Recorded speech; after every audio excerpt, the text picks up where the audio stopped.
Pernahkah kamu bertanya-tanya, kenapa sejarah dipenuhi oleh penguasa dan orang-orang jenius yang tiba-tiba hancur di puncak kejayaan mereka? Bukan karena dikudeta musuh, bukan karena ekonomi yang runtuh, tapi karena satu lubang kecil yang mereka biarkan terbuka lebar dalam diri mereka sendiri. Dari kemewahan Versailles bersama Raja Louis XV hingga ruang oval bersama John F. Kennedy dan Bill Clinton, mereka memiliki dunia di genggaman tangan mereka. Namun, ada satu kekuatan purba yang gagal mereka jinakkan. Energi seksual. Sebuah api yang seharusnya menjadi bahan bakar kekuasaan, justru berubah menjadi kebocoran energi yang menghanguskan takhta mereka. Tapi di sisi lain, ada Nikola Tesla. Pria yang memilih untuk tidak pernah menyentuh wanita dan memilih untuk selibat seumur hidupnya. Dia tidak membuang energinya ke bawah, melainkan memompanya naik ke otak, menukar hasrat fisiknya dengan kejeniusan yang bisa menjinakkan petir. Ini bukan sekadar soal moral, ini soal hukum fisika batin. Dan hari ini rahasia yang sama sedang terjadi padamu. Melalui layar kecil di tanganmu, energimu sedang dicuri tanpa kamu sadari. Apakah kamu sedang membangun masa depan seperti Tesla, atau justru membiarkan dirimu hancur perlahan seperti para penguasa di masa lalu? Mari kita bedah rahasia energi terlarang ini, dari ajaran kuno hingga era digital. Tonton video ini sampai akhir, karena di bagian penutup, saya akan bongkar rahasia ajaran kuno tentang cara mengunci kebocoran ini dan mengubah hasratmu menjadi bahan bakar kesuksesan. Kamu nggak mau kan? Energi jeniusmu hilang cuma gara-gara satu celah yang gagal kamu tutup hari ini. Kita mulai dari Versailles, Prancis abad ke-18. Di sana ada seorang pria bernama Louis XV. Bayangkan, dia naik takhta di usia 5 tahun dengan julukan Le Bien-Aimé atau yang tercinta. Rakyat memujanya, dia punya segalanya. Tapi, sejarah mencatatnya sebagai salah satu raja yang paling dibenci saat kematiannya. Kenapa? Karena dia membiarkan energinya bocor di tempat yang salah. Louis XV adalah contoh klasik penguasa yang kehilangan pusat gravitasinya karena energinya habis tersedot keluar. Pertama, energi yang bocor. Seorang pemimpin seharusnya punya energi yang solid untuk memimpin negara. Tapi Louis XV malah membiarkan energinya mengalir deras ke urusan ranjang dan kesenangan instan. Efeknya, dia jadi gampang disetir terutama oleh selir-selirnya. Begitu energi seksual tidak dikelola atau ditransformasi jadi power kepemimpinan, dia malah jadi budak dari keinginannya sendiri. Kedua, kehilangan karisma aura. Dalam konsep kepemimpinan kuno, rakyat bisa merasakan vibe penguasanya. Louis XV yang awalnya punya aura the beloved penuh energi cinta dari rakyat, berubah jadi aura yang berat dan gelap karena obsesinya. Rakyat merasa energinya tidak lagi mengayomi mereka, tapi hanya habis untuk foya-foya di balik tembok istana. Ketiga, high pleasure, low power. Semakin tinggi seseorang mengejar pleasure seksual tanpa kontrol, biasanya willpower mereka makin loyo. Louis XV jadi sosok yang ragu-ragu dan malas urus negara. Dia lebih milih sembunyi di ruangan rahasia buat ngopi dan main daripada duduk di kursi takhta buat ambil keputusan besar. Keempat, frekuensi yang menular. Energi hasrat yang enggak terkontrol ini menular ke seluruh lingkaran dalamnya. Istana yang harusnya jadi pusat frekuensi kebijakan negara, malah berubah jadi pusat frekuensi gosip, intrik, dan skandal. Akhirnya, seluruh sistem kerajaan runtuh dari dalam karena frekuensinya sudah rusak. Bill Clinton. Bill Clinton adalah bukti kalau sepintar apapun kamu, sekuat apapun ekonomi di tanganmu, kalau energi seksualmu tidak punya wadah atau kontrol yang kuat, dia bakal jadi lubang hitam yang menelan reputasi dan fokusmu. Pertama, the distraction factor. Bill Clinton dikenal punya intelektual tinggi dan ekonomi Amerika Serikat lagi bagus-bagusnya di tahun 90-an.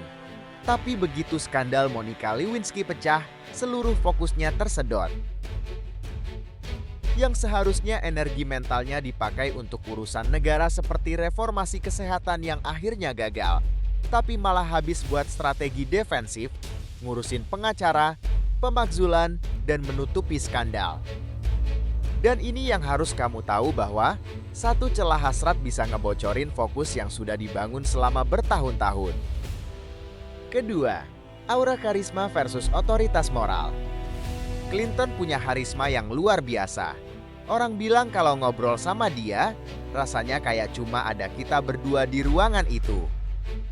Tapi begitu dia ketahuan bohong di bawah sumpah, saya tidak berhubungan seksual dengan wanita itu, aura kepercayaannya langsung drop. Dalam level energi, ini namanya loss of integrity. Begitu integritas hilang, frekuensi kepemimpinanmu jadi lemah meski kamu masih duduk di kursi jabatan. Ketiga, the cost of pleasure. Sama seperti Louis XV, kesenangan sesaat punya harga yang sangat mahal di level energi sosial. Clinton harus mengeluarkan energi ekstra buat minta maaf secara nasional dan bersih-bersih reputasi.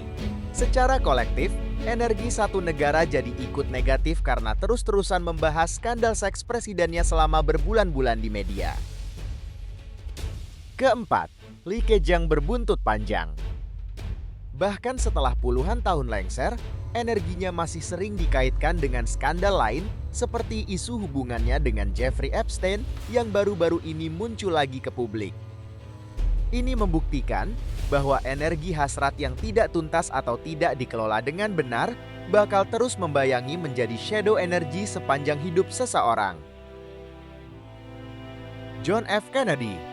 John F. Kennedy adalah contoh paling ikonik dalam sejarah modern tentang bagaimana energi hasrat yang meluap-luap bisa menciptakan dualitas yang ekstrim. Di satu sisi membangun karisma raksasa, namun di sisi lain menciptakan risiko keamanan dan moral yang sangat berbahaya. Pertama, magnetic energy, karisma yang menghipnotis. JFK memiliki energi seksual yang ditransformasikan menjadi daya tarik politik atau karisma. Banyak orang merasa tersihir saat berada di dekatnya. Karisma ini memberinya kekuatan untuk meyakinkan rakyat AS tentang visi besar seperti mendarat di bulan atau memimpin dunia melewati krisis rudal Kuba. Namun, energi ini bocor lewat kebiasaan womanizing yang sangat nekat. Ia bahkan dilaporkan pernah berkata bahwa ia akan sakit kepala jika tidak berhubungan seks selama 3 hari. Kedua, the high risk frequency. Frekuensi yang ceroboh. Berbeda dengan penguasa lain yang tertutup, hasrat JFK seringkali membuatnya mengambil risiko yang tidak masuk akal bagi seorang pemimpin negara. Sisi gelap, ia menjalin hubungan dengan wanita-wanita yang berisiko tinggi secara politik, termasuk Judith Exner yang juga merupakan kekasih bos mafia dan bahkan rumor tentang mata-mata Jerman. Hasrat ini menciptakan kebocoran fokus pada tim pengamannya. Agen Secret Service seringkali merasa stres bukan hanya karena ancaman luar, tapi karena perilaku nekat presiden yang sering menyelinap keluar tanpa pengawalan untuk mengejar hasratnya. Ketiga, shadow energy, sembunyi di balik citra. JFK adalah master dalam memisahkan frekuensi publik dan pribadinya. Di depan kamera, ia adalah simbol keluarga bahagia bersama Jackie Kennedy dan anak-anaknya. Di balik layar, energinya terkuras untuk menutupi skandal dan masalah kesehatan kronis seperti penyakit Addison dan nyeri punggung parah yang ia redam dengan suntikan stimulan dosis tinggi. Poin penting buat kita adalah, kamu bisa memalsukan energi di depan kamera, tapi kebocoran di dunia nyata tetap akan menciptakan retakan pada fondasi kekuasaanmu. Keempat, incomplete legacy, energi yang terputus. Masa pemerintahannya sering disebut sebagai era Camelot, tempat yang indah namun singkat. Banyak sejarawan berpendapat bahwa fokus JFK sering terbelah antara kebijakan besar dan drama personalnya. Kematiannya yang mendadak membuat banyak agendanya seperti hak sipil harus diselesaikan oleh penerusnya, Lyndon B. Johnson. JFK membuktikan bahwa energi hasrat adalah pedang bermata dua. Energi itu bisa membuatmu dicintai jutaan orang, tapi jika tidak dikendalikan, ia akan menarik frekuensi bahaya ke dalam hidupmu. Nikola Tesla. Nikola Tesla adalah jenius di balik arus listrik AC yang menerangi dunia hari ini. Dia bukan cuma ilmuwan, tapi seorang visioner yang bisa merancang penemuan rumit hanya dalam imajinasinya tanpa perlu coretan kertas. Tapi yang paling unik dari Tesla bukanlah laboratoriumnya, melainkan gaya hidupnya. Dia memilih selibat seumur hidup. Berbeda dengan para penguasa yang energinya habis tersedot keluar karena hasrat fisik, Tesla melakukan apa yang disebut transmutasi energi seksual. Pertama, mengubah nafsu jadi penemuan. Tesla sangat percaya bahwa energi seksual adalah energi kreatif paling murni. Bukannya dikeluarkan secara fisik, dia sengaja memompa energi itu naik ke otak. Hasilnya, fokusnya jadi super tajam dan kapasitas otaknya seolah tak terbatas untuk menciptakan teknologi yang melampaui zamannya. Kedua, aura yang dingin dan tajam. Berbeda dengan para penguasa yang punya aura magnetis, aura Tesla itu elektrik. Dia terasa sangat tajam, cerdas, tapi dingin dan sulit disentuh secara emosional. Dia tidak memiliki kebocoran energi dalam bentuk drama asmara atau patah hati, sehingga frekuensi pikirannya selalu berada di level yang sangat tinggi dan murni. Ketiga, risiko kekeringan sisi kemanusiaan. Karena seluruh energinya ditarik ke atas, Tesla kehilangan keseimbangan dengan energi bumi. Dia menjadi sangat eksentrik, takut pada kuman, dan sulit berkomunikasi dengan orang biasa. Di masa tuanya, karena tidak memiliki penyaluran energi kasih sayang kepada manusia, energinya justru terobsesi pada hal-hal aneh, seperti cintanya yang berlebihan pada seekor merpati putih. Keempat, warisan frekuensi, bukan keturunan. Tesla membuktikan satu hal ekstrim. Saat seseorang tidak memiliki kebocoran energi seksual, dia mungkin tidak meninggalkan keturunan biologis, tapi dia meninggalkan keturunan intelektual yang abadi. Dunia yang terang benderang hari ini adalah hasil dari energi yang dia simpan dan dia olah selama hidupnya. Tesla adalah pengingat bahwa hasrat yang dikunci rapat bisa menjadi ledakan jenius yang mengubah dunia, tapi harganya adalah kesunyian yang absolut. Kontras energi.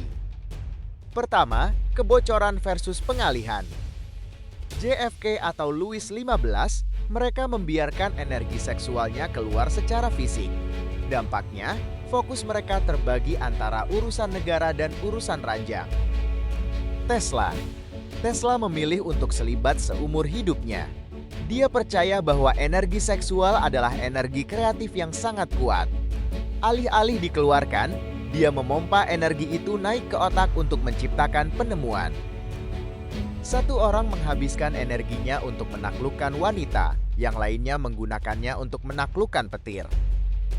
Kedua, magnetic versus electric aura.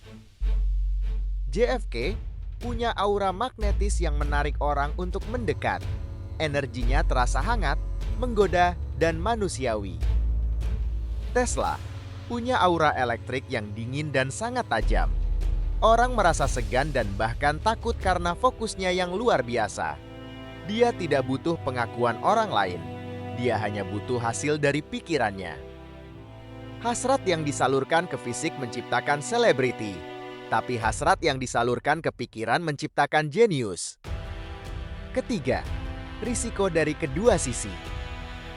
JFK atau Louis XV, mereka jatuh karena kehilangan kontrol atas hasratnya. Tesla, meski sukses secara intelektual, dia akhirnya menjadi sangat eksentrik dan terisolasi. Di masa tuanya, dia malah menyalurkan energinya secara aneh. Terlalu bebas pada hasrat bisa menghancurkan reputasi. Tapi terlalu menekan hasrat secara ekstrim bisa mengganggu stabilitas psikis. Keempat, legacy, flash versus frequency. Para penguasa meninggalkan drama, skandal, dan garis keturunan.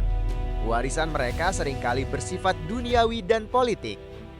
Tesla tidak meninggalkan keturunan fisik, tapi meninggalkan frekuensi yang kita gunakan sampai sekarang. Listrik di rumahmu adalah hasil energinya. Hasrat seksual menghasilkan keturunan biologis. Transmutasi energi menghasilkan keturunan intelektual yang abadi.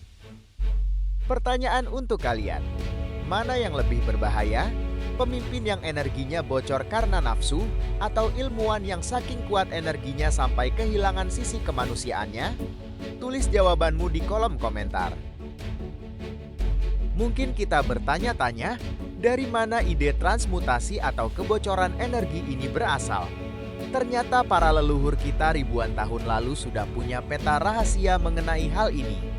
Mereka tidak melihat hasrat seksual sebagai dosa, melainkan sebagai emas batin yang harus diolah dengan sangat hati-hati. Pertama, Taoisme, energi Jing. Dalam ajaran Tao, energi seksual disebut sebagai Jing. Ini adalah energi dasar atau esensi yang kita bawa sejak lahir. Jing ibarat lilin. Jika lilin itu dibakar terlalu cepat lewat pemuasan hasrat yang berlebihan, maka usia dan kecemerlangan pikiran kita akan cepat habis. Para praktisi Tao melatih teknik untuk mengubah Jing menjadi Qi dan akhirnya menjadi Shen. Inilah rahasia para petapa yang tetap bugar dan tajam di usia tua. Kedua, Tantra dan Yoga, Ojas dan Kundalini. Dalam tradisi India, energi seksual yang belum dikeluarkan disebut Virya. Jika energi ini dikelola melalui disiplin batin atau brahmacharya, ia akan berubah menjadi ojas, sebuah cahaya spiritual yang membuat seseorang punya karisma luar biasa dan daya tahan tubuh yang kuat. Ini adalah proses membangunkan kundalini, energi yang tertidur di dasar tulang belakang, agar naik ke atas menuju mahkota kepala. Sama seperti Tesla, mereka percaya puncak kejeniusan hanya bisa dicapai kalau energi ini dipompa naik, bukan dibiarkan bocor ke bawah. Ketiga, alkimia, the great work.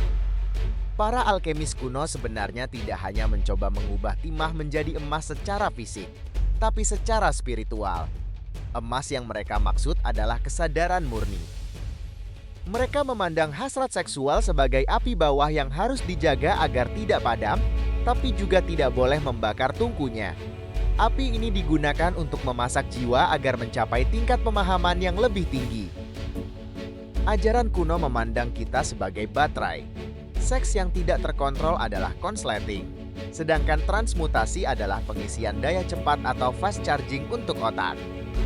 Karisma sejati bukan soal parfum atau baju mahal, tapi soal seberapa banyak ojas atau jing yang tersimpan di dalam dirimu. Orang yang energinya penuh secara alami akan memiliki daya tarik yang kuat. Para leluhur kita sudah tahu ribuan tahun lalu, energi seksual adalah mata uang paling berharga dalam tubuhmu. Sayangnya, di era sekarang, kita sedang mengalami inflasi energi. Kita menghambur-hamburkan emas batin kita demi perunggu kesenangan sesaat di layar handphone. Pertama, kebocoran lewat layar. Dulu, Louis XV harus punya selir nyata buat buang energi. Sekarang, cukup lewat pornografi atau scrolling konten sensual di medsos. Setiap kali kita terpapar stimulasi seksual instan di layar, energi fokus kita bocor sedikit demi sedikit. Kita tidak sadar, setiap kali mata tertuju pada konten yang memicu gairah tinggi, baterai kreativitas kita lagi dikuras sampai habis. Kedua, dopamine trap, jebakan kesenangan murah. Para penguasa dulu menukar tahta demi hasrat. Kita sekarang menukar masa depan dan ambisi demi dopamin murah. Energi yang harusnya digunakan untuk bangun bisnis atau karya seperti Tesla, malah habis buat memuaskan imajinasi lewat layar. Hasrat yang harusnya jadi bahan bakar buat sukses, malah terbakar percuma di ujung jempol. Ketiga, fokus yang pecah. Sama seperti Louis XV yang fokusnya terbelah antara negara dan selir. Generasi sekarang sulit fokus karena otaknya terus-menerus mencari stimulasi seksual di sela-sela kerja. Akibatnya, kita jadi medium level humans. Nggak gagal banget, tapi nggak pernah bisa mencapai potensi maksimal. Keempat, aura yang low vibe. Orang yang energinya terus-terusan bocor secara seksual, biasanya kehilangan sinar atau daya tarik alaminya. Auranya jadi berat dan malas.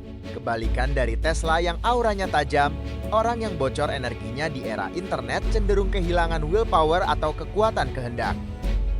Zaman memang berubah, tapi hukum energinya tetap sama.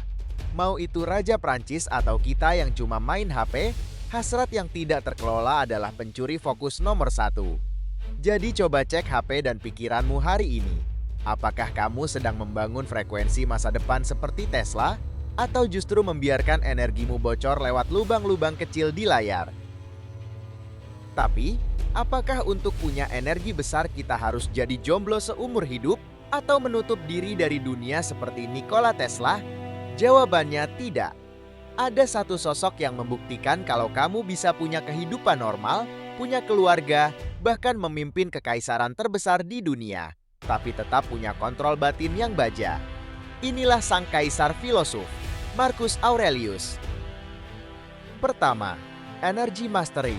Penguasaan bukan penindasan. Berbeda dengan Tesla yang antipati terhadap hubungan fisik, Marcus Aurelius tetap menikah dan memiliki 13 anak. Dia tidak menutup keran energinya, tapi dia punya katup kontrol yang sangat kuat. Dia memandang hasrat bukan sebagai musuh, tapi sebagai fungsi alami tubuh yang tidak boleh mengendalikan pikiran. Dia menggunakan energi seksual secukupnya, lalu sisa energinya dialirkan untuk memimpin kekaisaran yang sedang dilanda wabah dan perang. Kedua, the shielded aura, aura yang terlindungi. Kalau JFK energinya gampang terseret oleh stimulasi dari luar, yaitu wanita dan obat-obatan, Marcus Aurelius membangun benteng batin atau inner citadel. Dia sering menulis di jurnalnya untuk mengingatkan dirinya agar tidak terbuai oleh kenikmatan daging. Baginya, hasrat itu seperti makanan enak. Boleh dinikmati, tapi jangan sampai bikin kamu jadi budaknya. Ketiga, high responsibility, high balance. Marcus memimpin Roma di masa tersulit, perang perbatasan dan pandemi.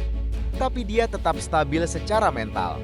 Dia tidak mencari pelarian lewat skandal seks seperti Louis XV saat stres. Dia melakukan grounding lewat meditasi dan filsafat. Energinya stabil bukan naik turun karena hormon, sehingga keputusannya tetap jernih. Keempat, integrity energy. Warisan yang ditinggalkan Marcus Aurelius bukan cuma wilayah kekuasaan, tapi integritas karakter. Karena dia tidak punya kebocoran berupa skandal, otoritas moralnya di depan prajurit dan rakyat sangat kuat. Orang patuh padanya bukan karena takut, tapi karena hormat pada disiplin dirinya. Bagi Marcus, hasrat itu seperti pelayan. Bagus jika diperintah, tapi berbahaya jika dibiarkan jadi majikan. Dia adalah bukti bahwa kamu bisa tetap manusiawi, tapi punya energi setingkat dewa. Ingat janji saya di awal? Sekarang kita bongkar rahasia para leluhur tentang cara mengunci kebocoran ini. Mereka tidak melihat hasrat sebagai musuh, tapi sebagai emas batin yang harus diolah. Ini dia 3 teknik rahasianya. Rahasia 1. Teknik microcosmic orbit. Para master Tao percaya bahwa energi seksual atau jing itu panas. Kalau hanya diam di bawah, dia bakal mendidih dan bocor lewat pikiran kotor atau tindakan impulsif. Cara menguncinya dengan mengalirkan energi dari tulang ekor, naik melalui tulang belakang menuju otak, lalu turun kembali ke pusat perut atau dantian. Praktiknya, saat hasrat muncul, alih-alih dilayani, mereka menarik napas dalam sambil membayangkan energi itu naik ke kepala. Ini disebut memasak esensi menjadi kecerdasan. Rahasia 2. Brahmacharya dan Ojas. Dalam tradisi India, ada konsep Urdhvareta, yaitu orang yang berhasil membalikan arus energinya. Cara menguncinya melalui disiplin batin dan teknik pernapasan atau pranayama. Mereka percaya bahwa jika energi seksual tidak dikeluarkan selama 40 hari, ia akan mengkristal menjadi ojas. Ojas inilah yang menciptakan tajas, pancaran cahaya di wajah dan kewibawaan bicara atau karisma. Inilah kenapa tokoh seperti Swami Vivekananda punya daya pengaruh yang luar biasa. Rahasia ketiga, the inner alchemical marriage. Para alkemis memandang hasrat sebagai merkuri yang liar. Cara menguncinya dengan fokus tunggal atau willpower. Mereka menggunakan panas dari hasrat tersebut untuk melakukan pekerjaan kreatif yang berat. Filosofinya, jangan biarkan apinya keluar dari tungku. Gunakan api itu untuk merebus ide-ide di dalam pikiranmu sampai menjadi emas atau karya besar. Mungkin kamu berpikir, saya bukan petapa atau ilmuwan jenius kayak Tesla. Gimana cara praktekinnya di zaman sekarang? Tenang, buat kamu yang tidak mau ribet, ada 3 langkah quick fix untuk menambal kebocoran energimu sekarang juga. Langkah pertama, transmutasi fisik. Begitu hasrat muncul gara-gara scrolling konten sensual, jangan dilayani. Langsung banting HP-mu, ambil posisi push up atau olahraga berat selama 2 menit. Ini cara paksa buat mindahin energi dari saraf seksual ke saraf motorik. Jangan biarkan energinya menguap, pakai buat bangun ototmu. Kedua, aturan 5 detik. Begitu pikiranmu mulai bocor ke imajinasi liar, kamu cuma punya waktu 5 detik sebelum dopamin meledak dan ambil alih kendali otakmu. Matikan layar, taruh HP-mu jauh-jauh, atau pindah ruangan. Kamu harus lebih cepat dari nafsumu sendiri. Ketiga, tukar hasrat jadi fokus. Energi seksual itu energinya panas. Gunakan rasa panas itu untuk ngerjain tugas paling sulit yang selama ini kamu tunda. Ingat, hasrat adalah bahan bakar fokus paling gila jika tidak kamu buang percuma di ujung jempol. Pada akhirnya, sejarah meninggalkan kita sebuah cermin besar. Kita melihat Louis XV dan JFK yang hancur karena membiarkan energinya bocor tanpa kendali. Kita melihat Nikola Tesla yang mencapai keajaiban dunia dengan mengunci energinya rapat-rapat. Dan kita belajar dari Marcus Aurelius bahwa kita bisa memiliki segalanya tanpa harus menjadi budak dari hasrat kita sendiri. Dunia modern sekarang sedang dirancang untuk mencuri emas batin kamu lewat layar kecil di tanganmu. Setiap detik yang kamu buang untuk dopamin murah adalah energi yang seharusnya bisa kamu pakai untuk membangun bisnismu, karyamu, atau masa depanmu. Ingat rahasia kuno tentang Jing dan Ojas. Energi seksualmu adalah bahan bakar nuklir. Jangan biarkan dia meledak dan menghancurkanmu, tapi jadikan dia tenaga yang mendorongmu melampaui batas manusia biasa. Jadi, pilihan ada di tanganmu sekarang. Mau terus membiarkan energimu bocor lewat scrolling yang enggak ada ujungnya, atau mulai hari ini, kamu putuskan untuk menjadi tuan atas dirimu sendiri. Kalau video ini membuka perspektif barumu, jangan lupa like, share, dan subscribe. Tulis di kolom komentar, saya pilih Mastery kalau kamu berkomitmen untuk menjaga energimu mulai hari ini. Sampai jumpa di perjalanan menuju potensi maksimalmu. Terima kasih telah menonton video ini sampai akhir. Quantum Sadar, kesadaranmu adalah realitas barumu.